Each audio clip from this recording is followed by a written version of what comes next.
Hello and welcome to our latest episode of Bedtime Stories. Tonight we travel to a city of whispered dreams and soft golden light. We're going to Paris, not the Paris of bustling tourists, but the secret Paris of quiet courtyards and hidden bookshops. It's a story of chance, of connection, and of a key that unlocks more than just a door. So settle in, get comfortable, and let the sounds of the city lull you into a world of romance. Our story begins with a French woman named Elodie. The rain in Paris has a particular scent, a mélange of wet limestone, chestnut blossoms, and the distant comforting aroma of freshly baked bread. It's a scent that clings to the wool of my coat and lingers in the air of my tiny fourth-floor apartment. I remember that scent because it was the backdrop of the day I found you, or perhaps the day you found me.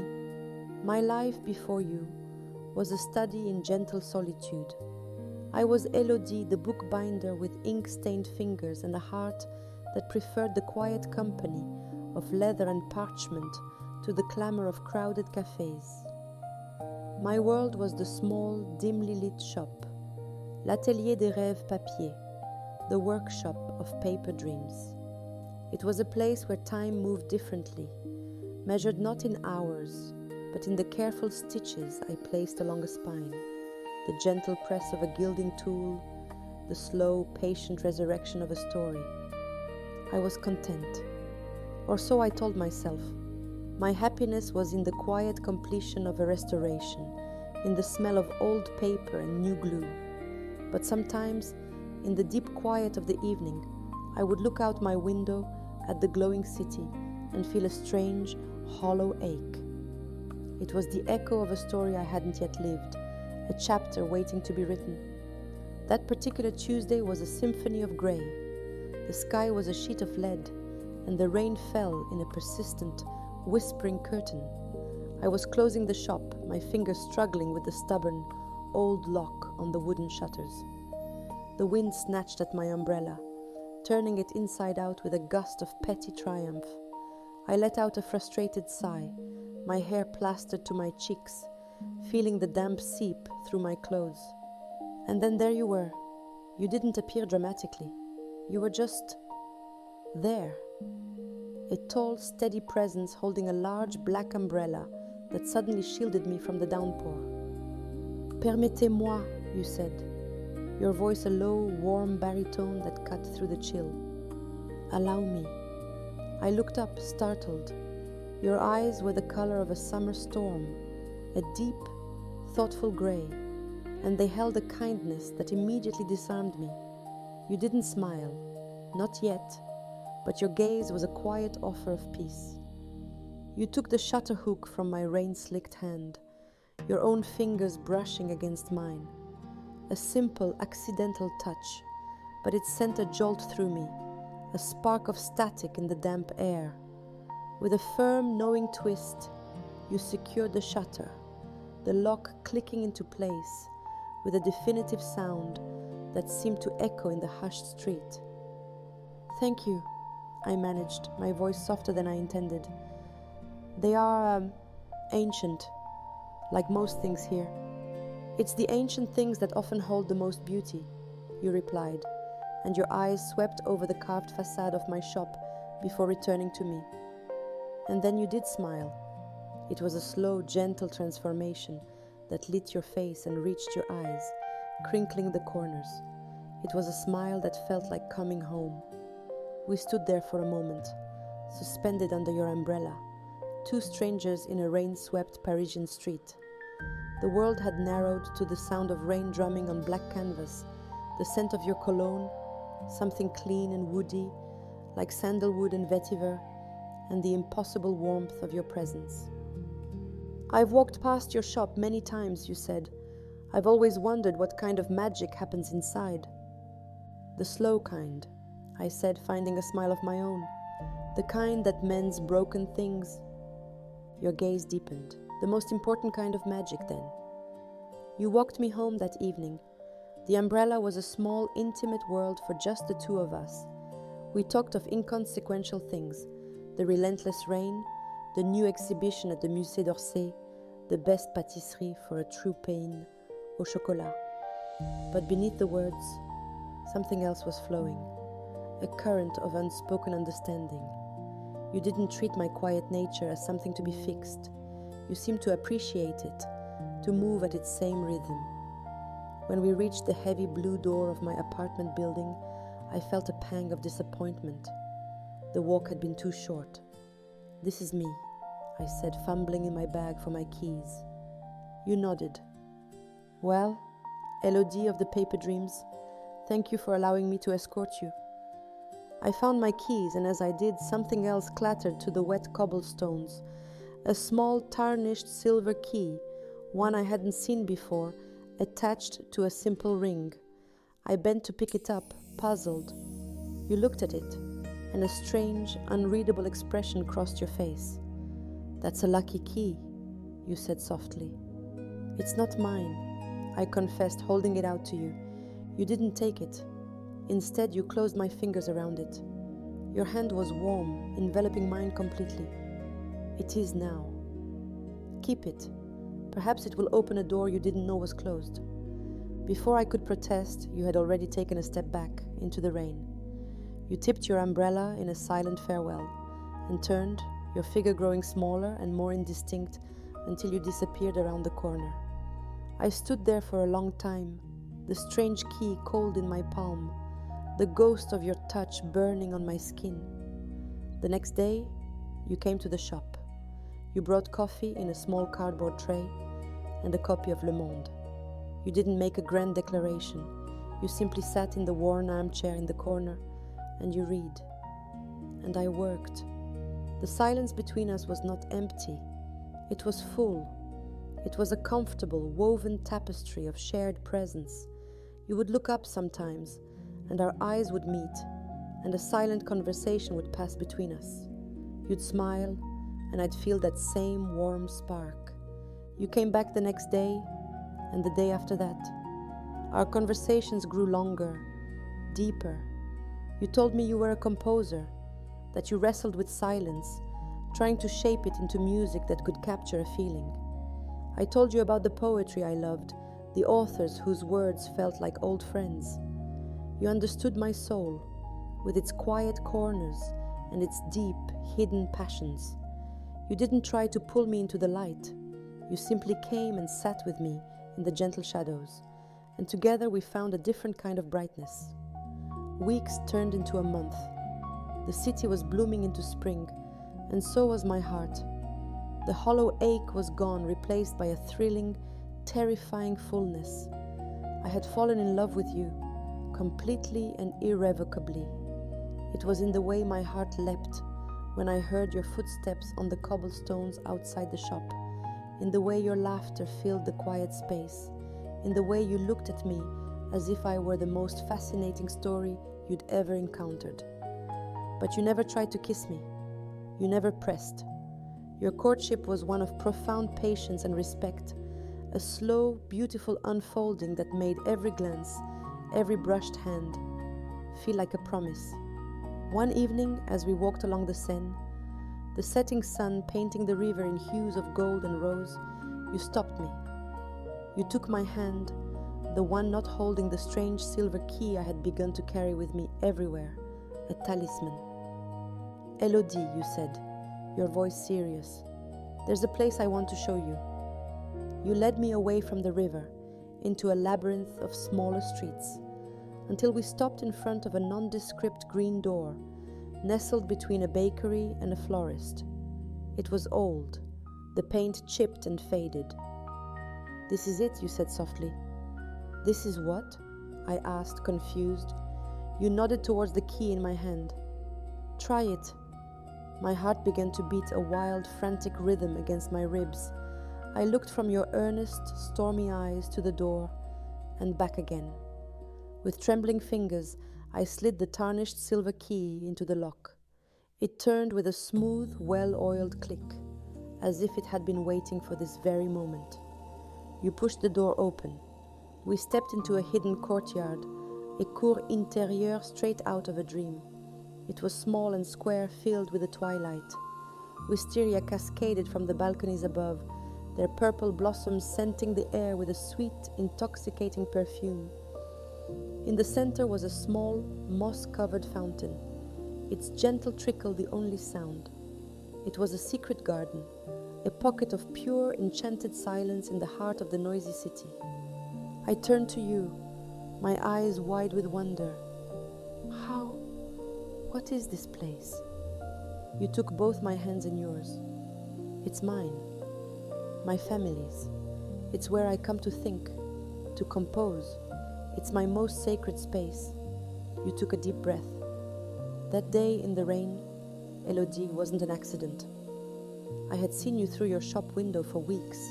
I was captivated. The key, I dropped it on purpose. It was a desperate, hopeful gamble, a way to give you a piece of my world, hoping you'd want to see the rest. Tears welled in my eyes, not of sadness, but of overwhelming, breathtaking joy. The pieces fell into place. Your patience, your understanding, this magical, hidden world you were now sharing with me. You gave me a key to your heart, I whispered. I gave you the only key that matters. You corrected, your voice thick with emotion. And you, Elodie, you have unlocked mine completely. You finally closed the distance between us. Your hand came up to cradle my cheek, your thumb gently brushing away a stray tear. Your touch was everything I had imagined and more. A question, a promise, a beginning. When your lips met mine, it was not a collision, but a homecoming. It was slow and deep, and tasted of hope and wisteria and a future I had only ever dared to read about in books. It was the first kiss of our story, the moment the final piece of my soul slotted perfectly into place beside yours. In your arms, in that hidden courtyard, I understood.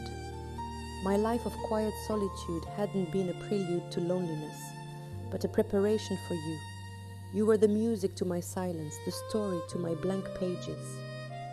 You were the man who didn't just walk me home in the rain, but who led me to a secret garden and showed me that my heart was a door, waiting for the right key all along. And as the stars began to prick the velvet sky above our private paradise, I knew I was home. I was yours, completely. And you, my love, were forever mine. And so, in that hidden Parisian courtyard, under a blanket of stars and wisteria, Elodie found not just a place, but a person who made her world whole. A reminder that sometimes the most beautiful stories begin with a simple act of kindness in the rain, and that love often holds the key to the most secret and wonderful parts of ourselves. This story is called The Salt and the Anchor. The first sign was the birds, a shrieking, panicked cloud of them, lifting from the emerald jungle canopy as one, painting the perfect cerulean sky with a frantic dark brush. I was on the balcony of my bungalow, sipping coffee that tasted of cinnamon and paradise, watching you. You were down on the beach, 100 yards away.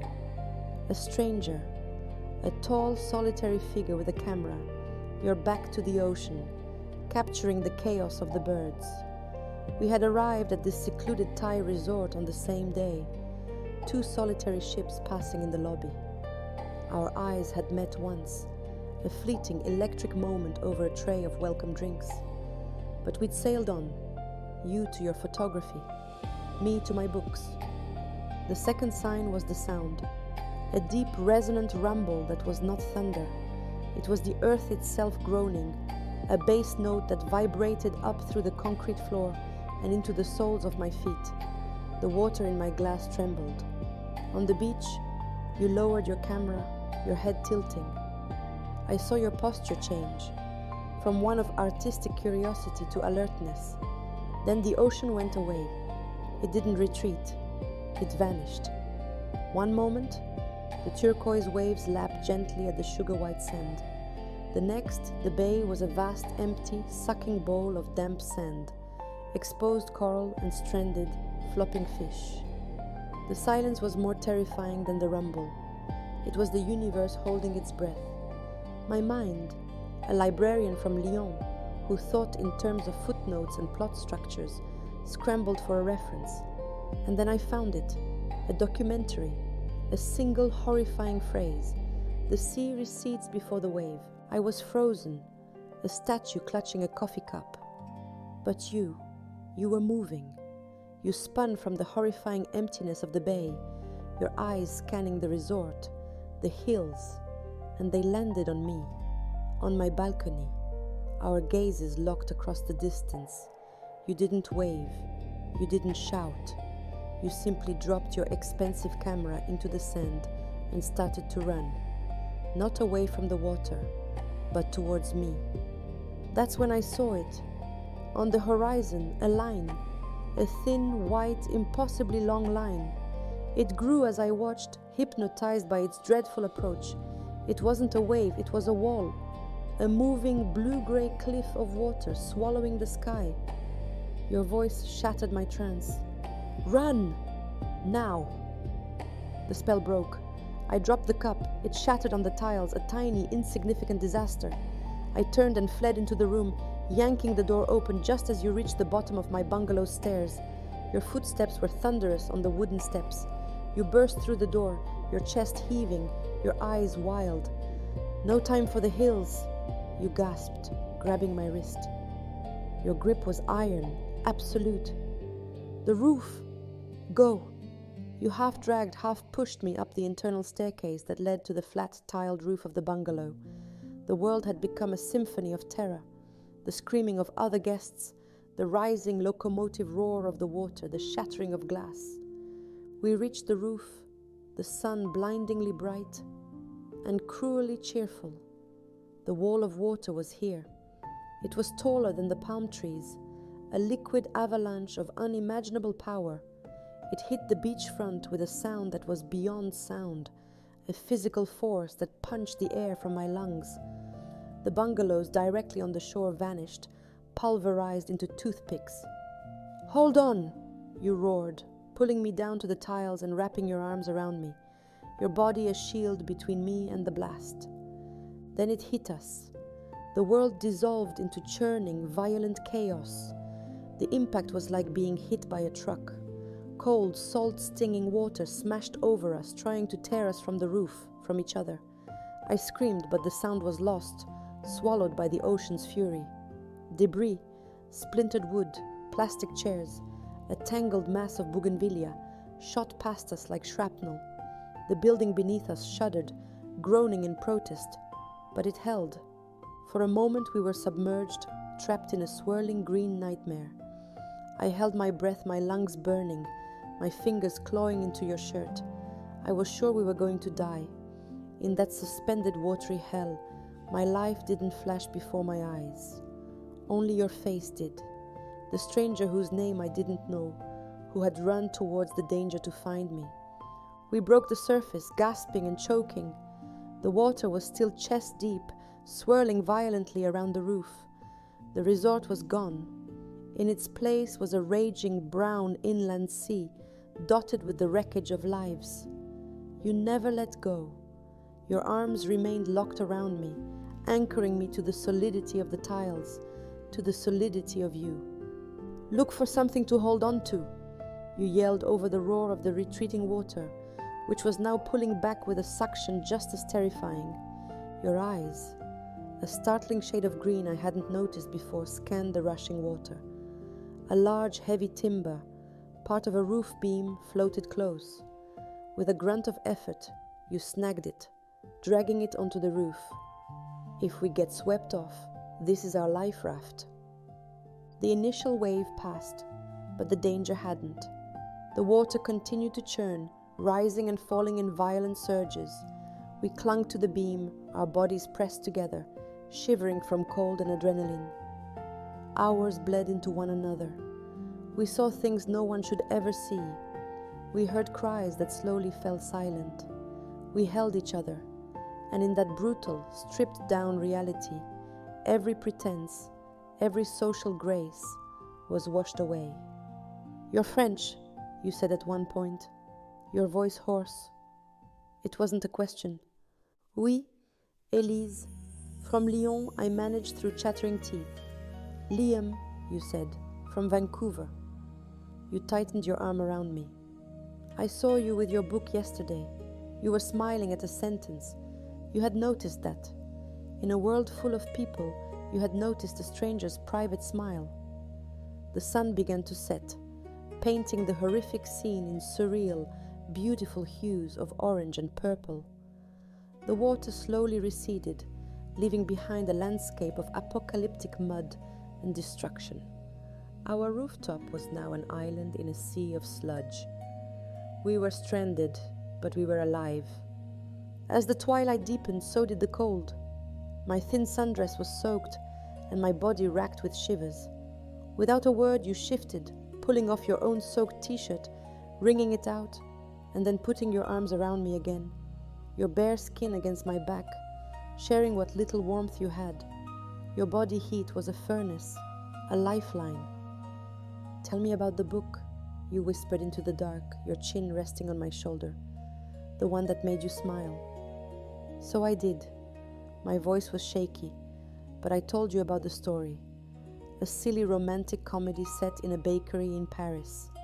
I talked about the characters as if they were real people, about the prose, about the feeling of escape it gave me. You listened, truly listened, as if my words were a rope you were clinging to. When my voice faded, you spoke.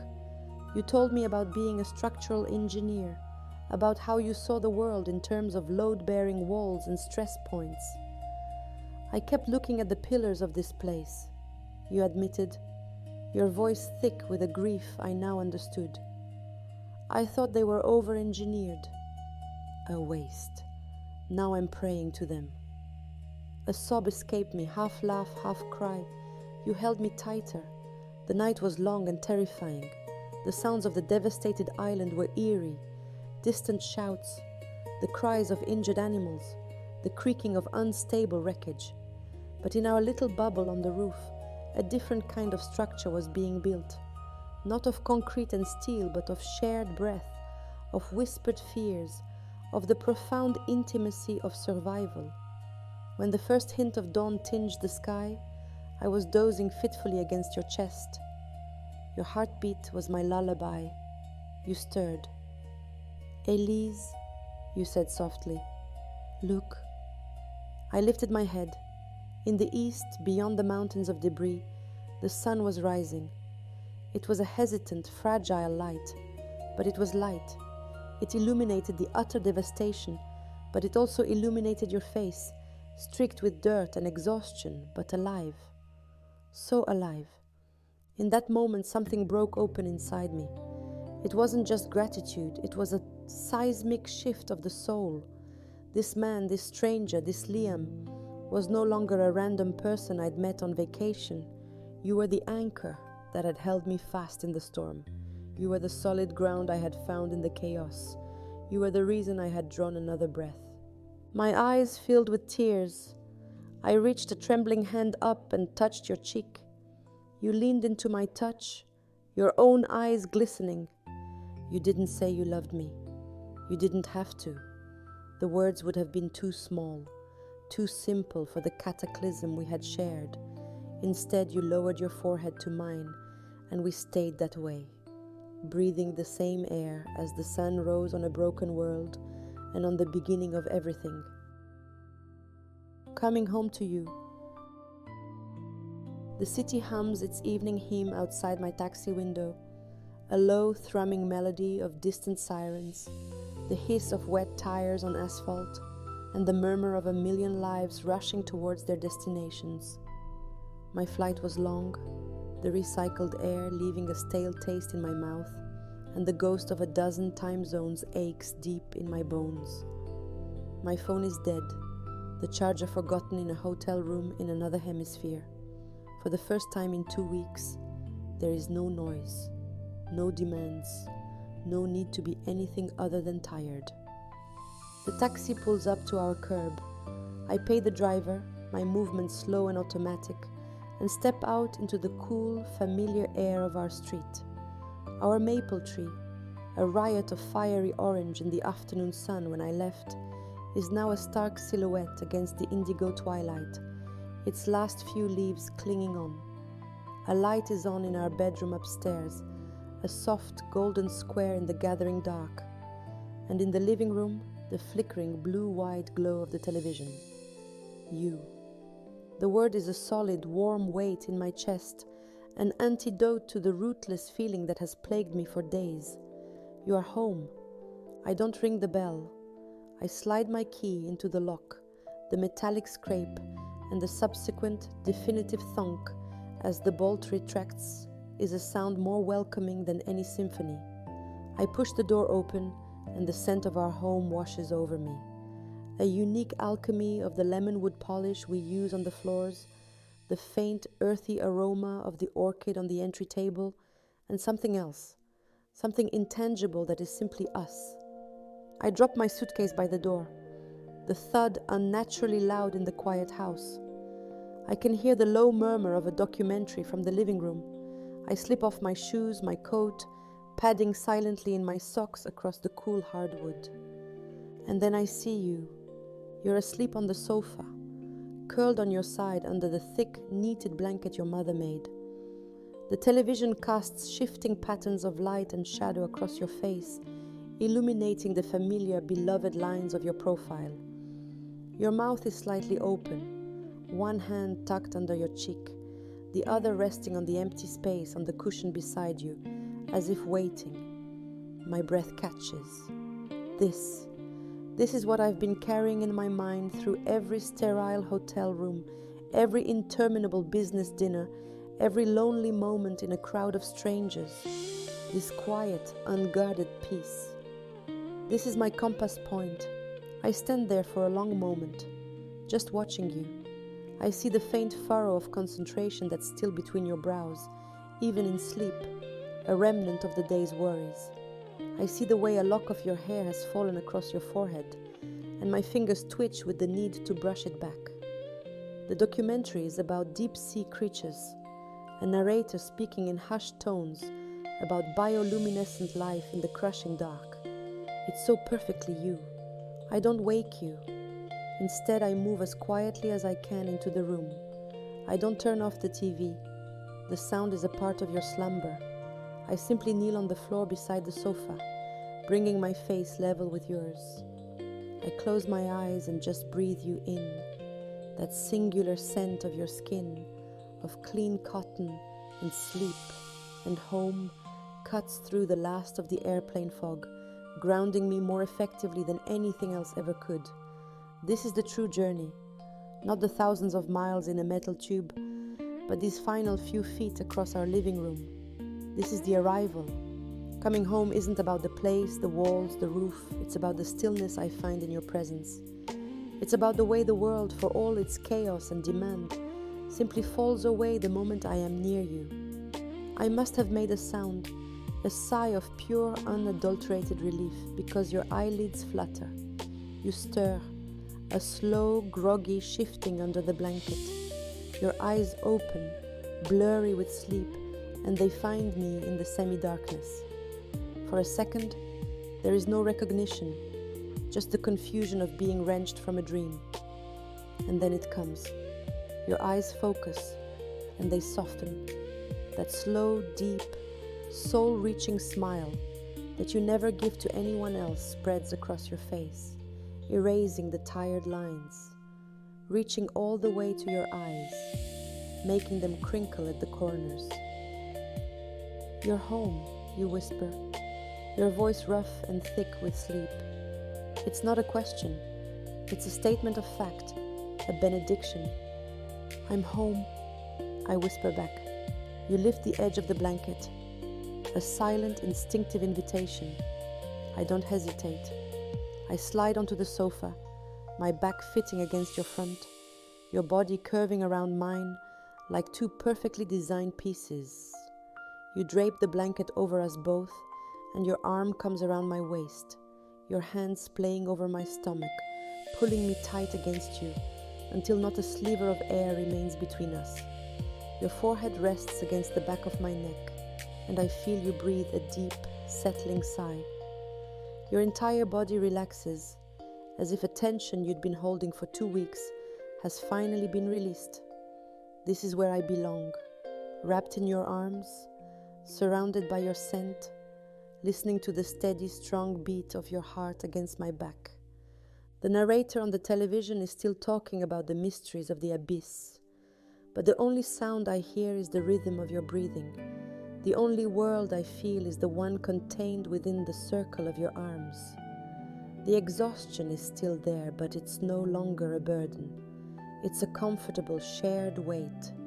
The hum of the city is still there, but it's a distant lullaby. You press a soft, sleepy kiss to my shoulder blade through my shirt, a simple, unconscious gesture that speaks volumes. I missed you. I've got you. You are safe. And in this quiet, darkened room, on a sofa we picked out together, under a blanket woven with love, I am finally, completely home. The journey is over. I have arrived. I am where I'm meant to be, forever anchored in the harbor of you. Good night and sweet dreams.